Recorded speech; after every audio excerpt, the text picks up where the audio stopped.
Aku, Ikan yang Berenang. Karya Futu Fajar Archana. Aku merasa kau menggamit tanganku ketika ombak ketiga menggulung kita.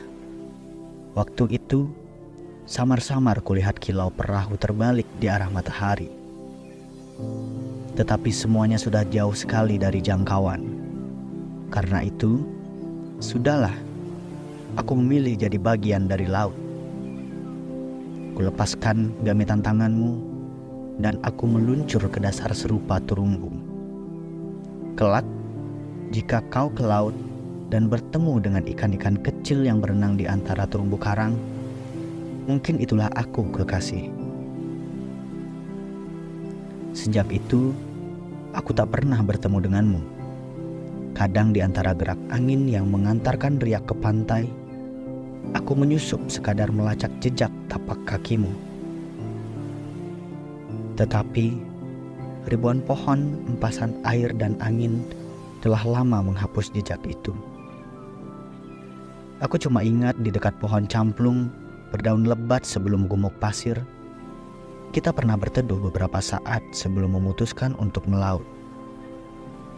Mudah-mudahan kau ingat pula, akulah yang bersikeras mengajakmu melaut di musim angin itu. Padahal kau sudah berulang kali memperingatkan, musim ini tak baik berperahu. Apalagi sekadar memuaskan keingintahuan tentang seberapa luas lautan. Kekasih, asal kau tahu, aku tak pernah menyesal kalau kini serupa ikan yang berenang ribuan tahun di samudera. Yang kusesali, aku tak tahu bahwa menjadi bagian dari alam bawah air sama artinya merentangkan jarak begitu jauh hanya untuk bertemu denganmu. Kesempatan yang diberi alam untuk hidup di sela terumbu ternyata memperlebar janji untuk bertemu. Bukankah aku yang berucap, kalau laut, angin, dan langit memberkati, kita mesti bertemu di bawah pohon camplung berdaun lebat ini. Dan kau hanya mengangguk sembari memandang ke cakrawala. Sungguh aku tak tahu. Sudah ribuan tahun berenang serupa ikan. Belum juga kutemukan daratan yang memendam jejak dan janji kita. Dari sela karang ini, aku bisa mencium harum tubuhmu yang menyusup di hamparan pasir pantai. Tetapi sebagai ikan, harum itu ibarat mata kail yang bisa memerangkapku ke daratan yang asing. Bahkan mungkin aku akan binasa di dasar keterasingan itu. Karenanya, dari kedalaman aku cuma mampu mengirimkan isyarat lewat riak yang berbuih. Kalau kau mendengar angin mendesir dan riak berbuih putih, itulah surat-surat yang kutulis di malam-malam yang dingin dan gelap. Cahaya gemintang dari langit hanya menyentuh permukaan, di mana tak mungkin aku mengapung. Kekasih, mungkin terlalu jauh untuk kugapai, apalagi ku peluk tubuhmu. Aku hanya serupa ikan yang hidup di sela ganggang. Sementara kau, sungguh tak bisa kulukiskan serupa apa dirimu sekarang. Sewaktu kita berpisah, aku pun sebenarnya tak begitu mengingat lekuk-liku wajahmu. Yang kusimpan pada kenanganku sampai kini, kau tak pernah mengucapkan sepatah kata pun saat perpisahan itu. Sebegitu berartikah secari kata perpisahan di saat tragedi menggulung kita? Dulu kau selalu berujar begitu.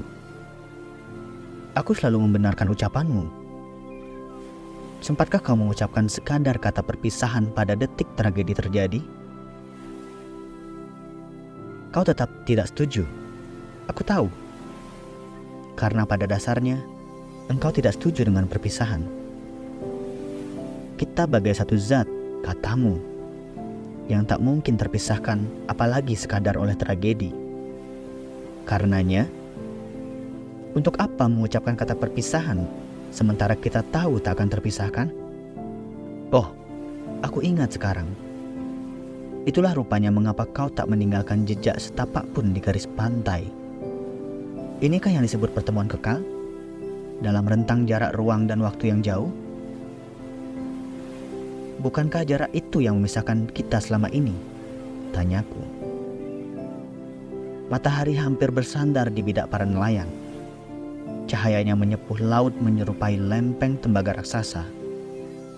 Kau mengeringitkan dahi sebelum berkata. Ruang dan waktu hanyalah gumuk pasir. Ia akan terkikis oleh angin. Aku menduga waktu itu kau hanya mencari cara untuk menyudahi perdebatan kita tentang pertemuan dan perpisahan. Mungkin aku terlalu romantik. Sekali pertemuan terjadi, maka ia akan kekal sampai berkalang tanah nanti. Perpisahan hanya ada apabila jiwamu menolak pertemuan. Di dasar laut ini, kini aku seekor makhluk yang merindukan pertemuan. Muskil berharap berubah wujud menjadi manusia kembali, apabila itu dikehendaki hanya untuk sekadar pertemuan. Dalam kenistaan wujud, setidaknya yang ada dalam pikiranku hanya kau yang mampu kuingat, kekasih. Aku sudah lupa bahwa daratan pernah bergetar dan manusia kelimpungan seperti kawanan ikan yang dituba ketika dasar laut bergolak. Aku juga sudah lupa ketika begitu banyak manusia diseret gelombang lalu mengambang di atas lautan. Tragedi? Kekasih, hidup di dasar laut tak ada tragedi yang lebih dahsyat daripada tergoda mata kail atau diseret jaring para nelayan. Karena dalam sekejap, hidupmu bisa berakhir. Bagi kami, kawanan ikan, waktu dan masa tua bukan halangan melanjutkan hidup. Mengapa manusia tidak menjadi ikan seperti diriku? Pertanyaan yang absurd. Semacam gelombang yang coba menghanyutkan langit di kejauhan cakrawala. Konon, menjadi manusia jauh lebih mulia dibanding hidup di dasar laut sebagai ikan. Setidaknya, kau tak pernah berhasil menangkap isyarat serta surat-surat yang kukirimkan lewat angin dan riak ombak. Mungkin karena surat-surat yang kukirimkan tak mudah terpahami dari dunia di mana engkau berdiri sekarang ini. Tetapi, sungguh aku tak memahami bahasa lain selain mengirimkan isyarat lewat gelagat ombak. Hanya saja, ketahuilah bahwa surat-suratku berisikan cerita panjang tentang pengembaraan hidup di bawah permukaan. Selain menemukan gugusan terumbu serta palung-palung yang dalam, kawan-kawan yang bersahabat, aku juga merasa bahwa kehidupan di sini jauh lebih damai. Kalau kau bertemu dengan ikan-ikan buas, tinggallah di sekitar siripnya. Kau akan merasa aman. Lagi pula, ikan-ikan itu hanya menjadi pemburu di saat kebutuhan untuk hidup menuntut. Sesudahnya, mereka adalah makhluk jinak yang baik hati. Bayangkan, aku pernah hidup di sekitar mulutnya. Toh ia tidak juga memangsaku. Jadi, perihal dimangsa atau tidak dimangsa, di kedalaman sini sangat tergantung dari sejauh mana kebutuhan untuk tetap hidup itu menuntut. Aku tidak mengerti duniamu. Dari ingatan yang samar-samar, aku cuma tahu seringkali keserakahan membuat manusia hancur. Seringkali kegilaan terhadap kekuasaan membuat makhluk sesamamu lupa daratan.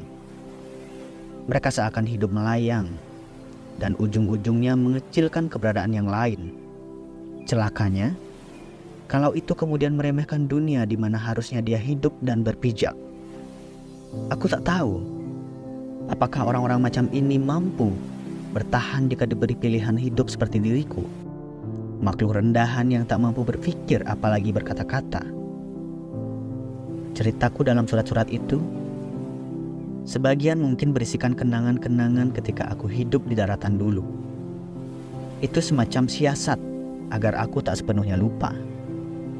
Mungkin sekadar latihan ingatan, jika kupikir tak ada sesuatu yang lebih penting untuk dikerjakan di sini. Sesungguhnya kekasih, itulah caraku mengingatmu setiap waktu.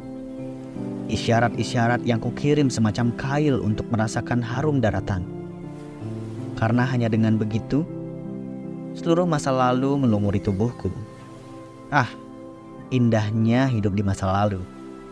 Ketika jalan-jalan kampung belum diaspal, pohon-pohon belum ditebang, sungai-sungai belum tercemar, Rumah-rumah belum kumuh, kendaraan-kendaraan belum mengotori udara, dan mal-mal belum menyedot uang kita.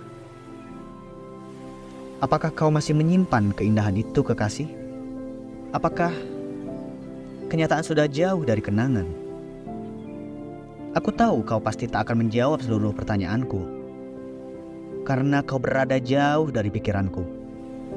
Tetapi nanti, di saat laut surut, aku akan ada di laguna-laguna.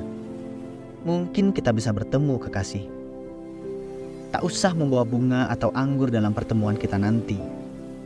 Cukup datang dalam kedamaian hati dan perasaan bersahabat yang dalam. Mungkin itulah bekalku nanti mengembara di kedalaman, melintas palung dan celah karang. Salam kepada sanak kerabat yang masih mengingatku, meski dalam wujud yang jauh dari sempurna ini.